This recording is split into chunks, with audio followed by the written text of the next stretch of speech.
Depois de uma pequena pausa, as férias, estamos retomando as nossas lições introdutórias à ética. Hoje teremos uma videoaula, a 51ª, sobre metaética analítica. Então, antes de começar, eu gostaria de fazer duas pequenas observações. Primeira, é que finalmente chegamos à filosofia contemporânea, quer dizer, o modo como nós fazemos filosofia hoje. Né? Então, claro, é um pouco arbitrário, né, convencional, nós fazermos essas divisões na história da ética, mas eu vou assumir aqui que a ética contemporânea é principalmente a ética feita no século XX e no início desse século XXI, a partir das duas principais correntes de pensamento, que é a filosofia analítica e a fenomenologia. Né? Eu, particularmente, tenho trabalhado mais com esse domínio, né? Em especial pensadores chamados analíticos, mas não gostaria de ser interpretado aqui como alguém que defendesse uma posição doutrinária em relação a isso. Né? Quer dizer, na filosofia, o importante é nós discutirmos temas e problemas e não criarmos um tipo de sectarismo. Né? Então, eu gostaria de dizer que eu tenho me especializado, né, nesse período, especialmente em certos autores e temas, né, da ética contemporânea, e que então faremos agora um curso um pouco modificado, né, no seu formato. Eu vou usar mais o livro-texto, né, numa edição mais recente, e eu resolvi também apresentar em PowerPoint e não em texto corrido, para ver se eu faço umas aulas um pouco mais curtas, enxutas, né, sintéticas, apresentando certos temas, como atividade assíncrona, então, para disponibilizar no canal. E nós continuamos, né, nesse terceiro semestre já da pandemia, tendo atividades também online, né, esse sistema híbrido. Bem, e a segunda observação, então, é que é sempre importante, de vez em quando, né, voltar e assistir às videoaulas anteriores, especialmente quem não as assistiu ainda, porque em algumas delas nós antecipamos certos temas e agora aqui vamos pressupor, né, aquelas videoaulas. Então, por exemplo, e essa é a segunda observação importante, né, sobre metaética, nós já tivemos a 5ª lição introdutória à ética, que fez uma apresentação básica das categorias metaéticas, né, os problemas semânticos, os problemas epistemológicos, os problemas ontológicos da ética, apresentando também aí, né, as diferentes posições, né, o ceticismo, o cognitivismo, o não cognitivismo, o realismo, o antirrealismo. Quer dizer, aquele vocabulário básico lá da 5ª lição vai ser, de alguma maneira, agora pressuposto aqui e aprofundado. Né? Bem, então, para começar, eu gostaria de dizer que, enfim, no meu entendimento, a ética contemporânea, particularmente a metaética contemporânea, né, ela nasce com a publicação do livro Principia Ética, de Georg Eduard Moore. Vocês têm ali, né, a projeção da capa do autor, que é de 1903. Né? Nesse livro, o Moore define a ética como uma investigação geral sobre o bom. Né? E ele subdivide essa questão em 3 problemas. Primeiro é o que significa bom. Então, estamos aí diante de uma questão semântica, né, a que se refere essa categoria, e é um típico problema metaético. Bem, nas próximas 10 videoaulas, trataremos então de questões metaéticas, como por exemplo essa. Né? A segunda grande questão para Moore, né, envolvida nessa investigação geral, que é a ética, é a seguinte pergunta: que coisas são intrinsecamente boas e em que grau? A resposta a essa pergunta nos leva a elaborar uma ética normativa. É o próprio Moore faz. Tá? Então, é um mal-entendido achar que ele só faz investigações metaéticas. Na verdade, Moore é conhecido por ter feito reformulações no utilitarismo e ter defendido um consequencialismo ideal. Então, dedicaremos 10 videoaulas, né, às éticas normativas contemporâneas, claro, não só as consequencialistas, mas também as deontológicas e a reabilitação das éticas de virtude. Né? Bem, e a terceira grande pergunta para o Moore é o que devemos fazer? Quer dizer, dada a resposta à segunda questão da ética normativa, nós temos aí esse grande domínio de questões de ética prática. E agora nós, então, já temos planejado 20, 30 lições, né, de questões da ética prática, como, por exemplo, bioéticas, de ética ambiental e assim por diante. Né? Bom, então, essa divisão tripartite da ética, né, eu tenho anunciado ela desde o início dessas videoaulas. Eu concordo com essa divisão, né? E tenho trabalhado assim na vida contemporânea. Né? Então, desde que eu escrevi a minha tese de doutorado, né? Que se chama Valor Intrínseco, que eu já vou apresentar a ideia principal, eu tenho feito essa subdivisão da ética muito inspirado aí na divisão tripartite do Moore. Bem, e aqui eu gostaria também de fazer um esclarecimento, aprofundando um pouco a apresentação inicial, né? Que eu tomo a palavra ou a expressão filosofia analítica, né? Não como um corpo doutrinário de teses filosóficas, né? Algo sectário, por exemplo, né? Mas simplesmente por um estilo, uma certa habilidade, né? Um modo de fazer filosofia que prima pela clareza conceitual, pelo rigor argumentativo, né? E nós vamos, então, usar nesse sentido, né, o nosso espaço aqui para mostrar e ilustrar como nós podemos fazer, de fato, filosofia analítica. Né? Agora, o Georg Eduard Moore, ele tinha uma pretensão um pouco mais ambiciosa que essa. Né? Ele pretendia que se chegasse a juízos propriamente analíticos, incluindo na ética, né? Quer dizer, a analiticidade no sentido estrito, né? Quer dizer, proposições que seriam necessariamente verdadeiras.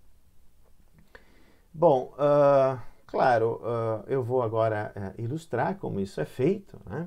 Mas eu gostaria de salientar que sempre o importante aqui, né, na filosofia analítica contemporânea, essa clareza conceitual, uma definição precisa dos termos, o estabelecimento, né, daquilo que pensamos das nossas ideias por argumentos e não por meras opiniões, por exemplo. Né? Bem, e a pergunta, no final das contas, né, que leva Moore a fazer essa investigação geral sobre o bom, né, tem uma resposta metaética um tanto quanto inusitada. Né? Porque Moore ficou famoso, né, por defender que bom é um conceito primitivo. Primitivo aqui no sentido lógico, técnico da palavra. Né? Quer dizer, é um conceito que se refere a uma certa propriedade. Essa propriedade é simples e, portanto, né, dada a definição que Moore tem do que é definir algo, ela é indefinível. E não é apenas indefinível, como é não analisável. Bem, então aquela questão que vem desde o surgimento da ética com Sócrates, né, encontra aqui, digamos, um resultado um tanto quanto surpreendente. Né? Bom se refere simplesmente à bondade, uma propriedade simples, né? Uma propriedade, claro, moral, né? Porque nós podemos usar a palavra bom no sentido extramoral e nos referirmos a outras propriedades, complexas, por exemplo. Né? Mas no sentido estrito da ética, ela é indefinível e não analisável, exatamente por ser simples. Portanto, bom é uma categoria ética primitiva. Como nós sabemos isso? Bom, enfim, Moore não enuncia, né, de forma dogmática essa tese, mas ela é o resultado de uma certa investigação.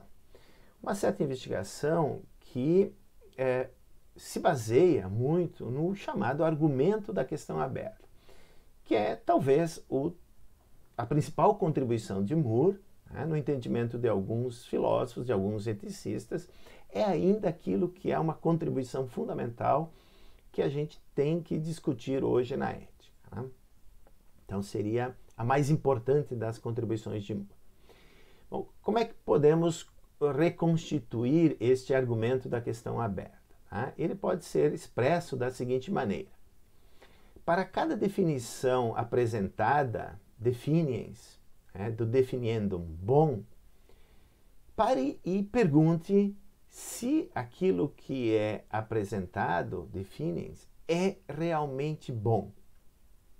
Se a pergunta fizer sentido, então ela mostra, eventualmente, que definiens e definiendos não são idênticos e que, portanto, qualquer definição de bom é equivocada. Vamos ilustrar como Moore apresentou este argumento. Vamos supor que alguém defina bom de forma metafísica, como sendo aquilo que é, por exemplo, ordenado por Deus.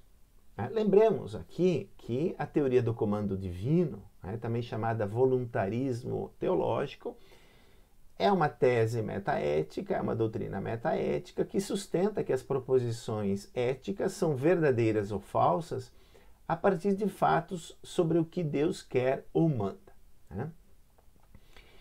Essa é a teoria predominante no período medieval, como nós vimos, que é um período longo, 1000 anos de história da filosofia, no sentido da filosofia ocidental. E ela continua certamente influenciando muito hoje, apesar, por exemplo, da ética moderna pretender ter fundamentado a ética na autonomia. Bem, agora vamos aplicar então o argumento da questão aberta e perguntar o seguinte: aquilo que é ordenado por Deus é realmente bom? Vamos lembrar aqui também do dilema de Eutífron, esse diálogo de Platão, que é um dos primeiros grandes escritos da história da ética.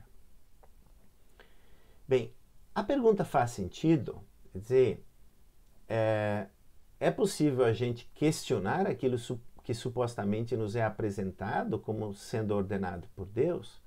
Aparentemente sim, porque como vimos desde as lições primeiras, que foram mais genéricas, nós encontramos, por exemplo, no Antigo Testamento, na versão clássica da Torá, aparentemente a permissão da escravidão.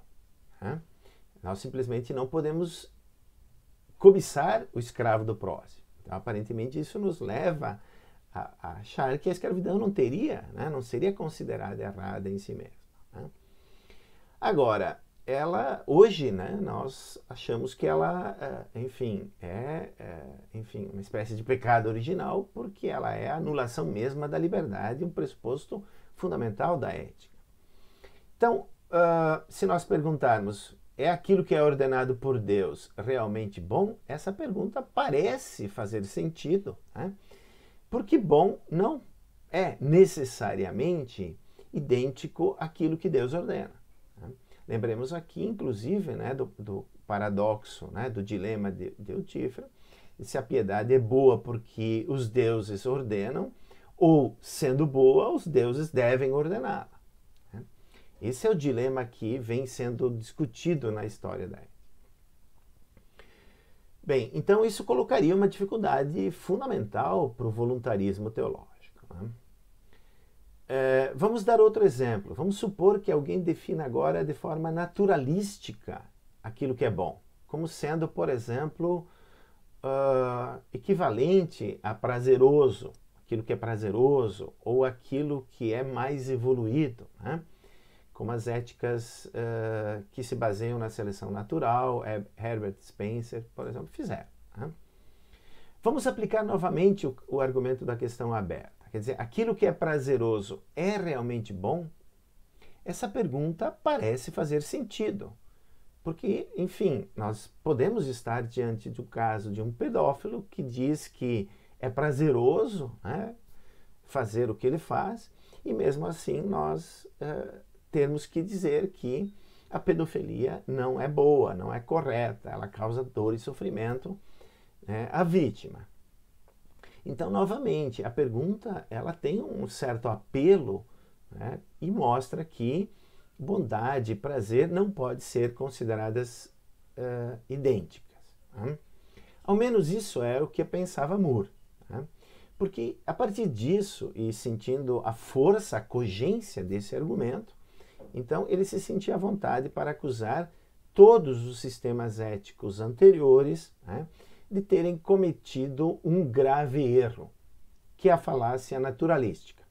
Que desde já a gente vê que não é só naturalística, né? É também uma falácia metafísica, por exemplo, se nós tivermos presente a teoria do comando divino. Bem, então Moore conclui, no final das contas, né, que bom significa simplesmente bondade. Por quê? Porque nós podemos aplicar de forma reiterada o argumento da questão aberta e sempre vamos chegar à conclusão de que o definiens e o definiendum não são idênticos. Bem, eu gostaria então agora de apresentar essa acusação, digamos, de Moore, né, de que todos os sistemas éticos precedentes, por não terem descoberto, né, esse argumento da questão aberta, não terem se dado conta de que bom, no final das contas, é simples, indefinível, não analisável, né, comete uma falácia. Bem, em primeiro lugar, Moore utiliza essa expressão no Princípio Ética de diferentes maneiras, 10, 12 diferentes maneiras. Né? Então, vai desde, por exemplo, quem não reconhece que é bom indefinível e tenta defini-lo, até formas mais específicas, né? Definições como essa do hedonismo, bom é idêntico a prazer. E essa expressão ela tem sido muito discutida ao longo do século XX, né? E hoje também. Quer dizer, se ela tem, de fato, uma força de refutação do naturalismo na ética. Eu, na minha, então, tese de doutorado, uma das coisas que eu fiz foi tentar mostrar que há, sim, uma certa plausibilidade de se pensar que alguns sistemas éticos cometem a falácia naturalista. Agora, nós precisamos também fazer uma reconstrução bastante cuidadosa, né, do que é essa falácia naturalística ou o que é essa falácia metafísica. Tá?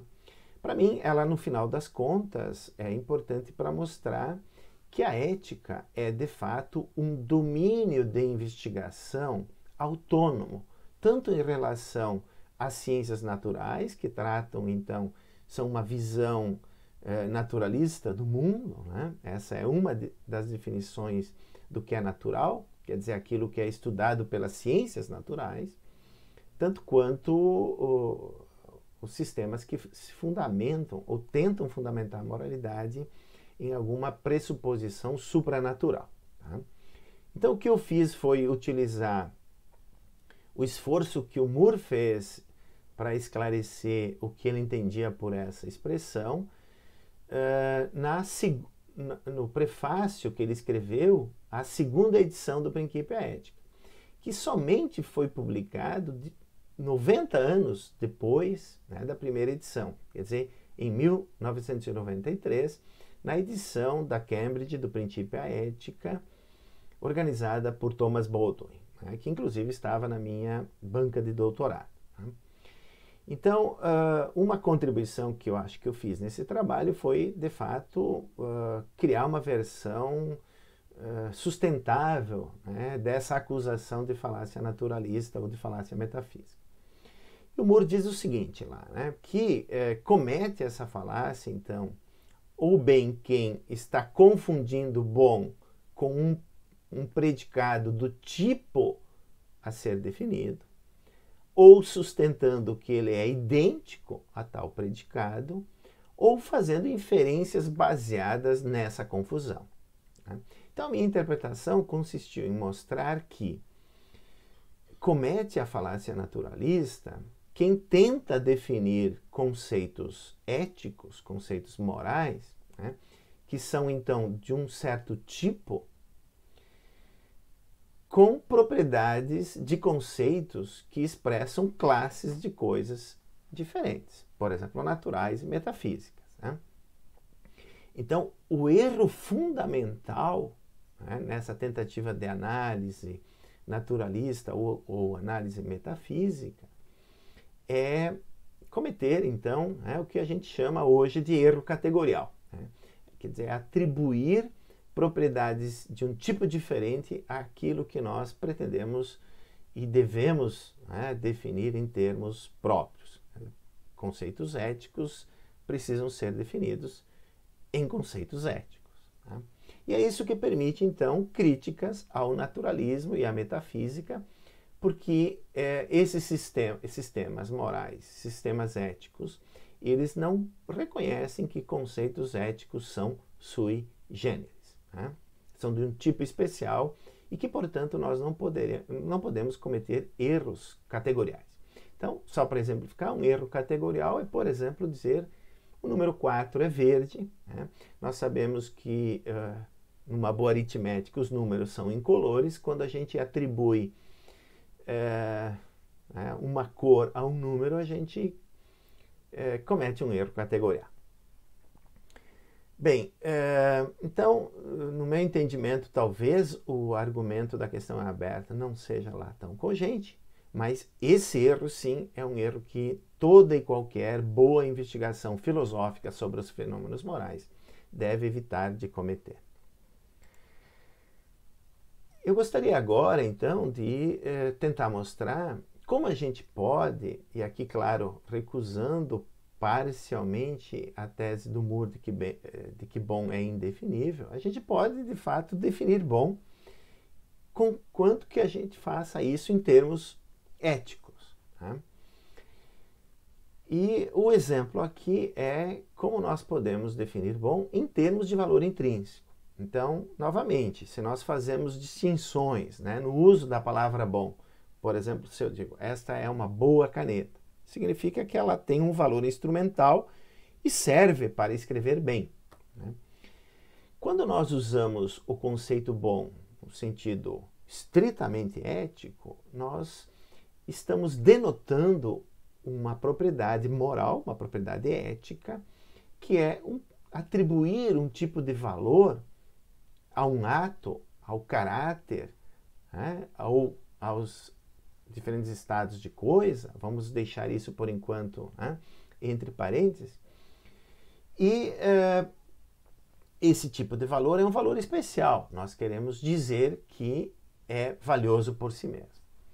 Então, uma outra contribuição que eu acho que eu fiz na minha tese de doutorado, que trata exatamente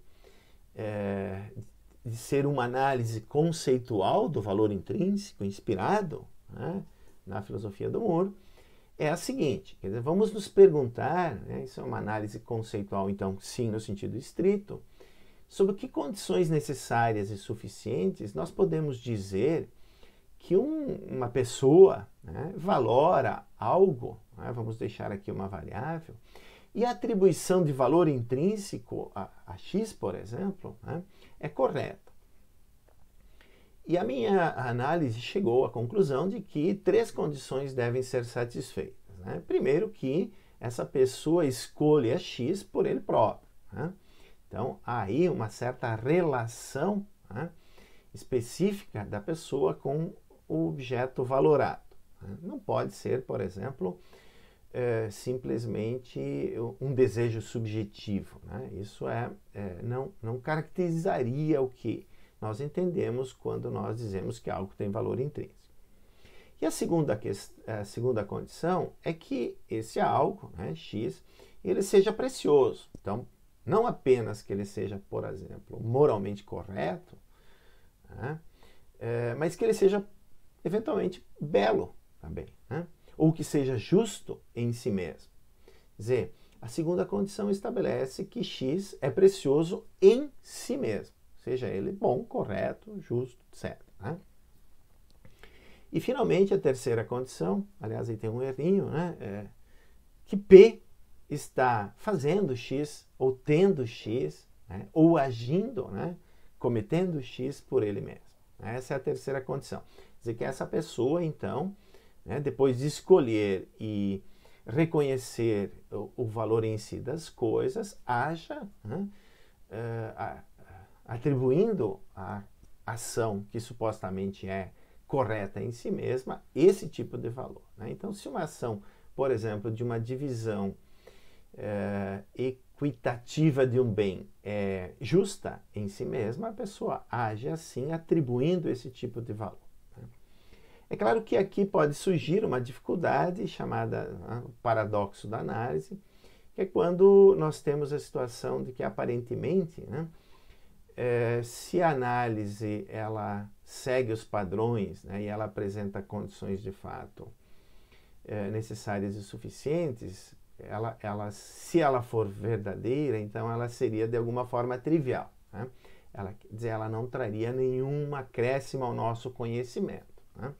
Então, por exemplo, não é só o caso, né, de valor intrínseco, mas se nós analisamos conhecimento como crença justificada em proposições verdadeiras, se essa análise é correta, né, ela seria trivial, porque quem entende o que é conhecimento entende que é uma crença justificada em proposições verdadeiras. Ou, esse é o outro lado do paradoxo, né? Se não for assim, então a análise estaria equivocada, seria errada, né? Bem, é claro que há uma forma de superar essa dificuldade. No final das contas, eu procurei mostrar que não é um paradoxo real, né? É um paradoxo aparente, porque é sim, num certo sentido, mesmo que a gente exija uma certa identidade entre definiens e definiendum, né? Há sim aí uma certa contribuição ao conhecimento que não torna trivial a análise. Bem, agora para encerrar, só eu gostaria de começar a discussão das influências de Moore, né, na metaética contemporânea, dizendo que o primeiro grande filósofo que ele conseguiu influenciar foi Bertrand Russell, né, que escreveu um livrinho chamado Os Elementos da Ética, onde ele defende uma abordagem mooriana de valor intrínseco, né, e baseado nisso também uma epistemologia moral cognitivista, né? Quer dizer, que afirma, sim, a existência de valores objetivos, quer dizer, é um certo tipo aí de realismo, né? E no caso do Moore é um realismo não naturalista, né? Bem, quais são esses valores? Nós vamos voltar quando tratarmos da ética normativa de Moore, né? Todavia, Bertrand Russell, alguns anos mais tarde, muito provavelmente influenciado pelo Tratados Lógico-Filosóficos de Wittgenstein, que abordaremos, né, na próxima videoaula, ele mudou radicalmente de posição. Ele abandonou o cognitivismo mooriano, né, e deixou de acreditar que existem propriedades morais objetivas, né?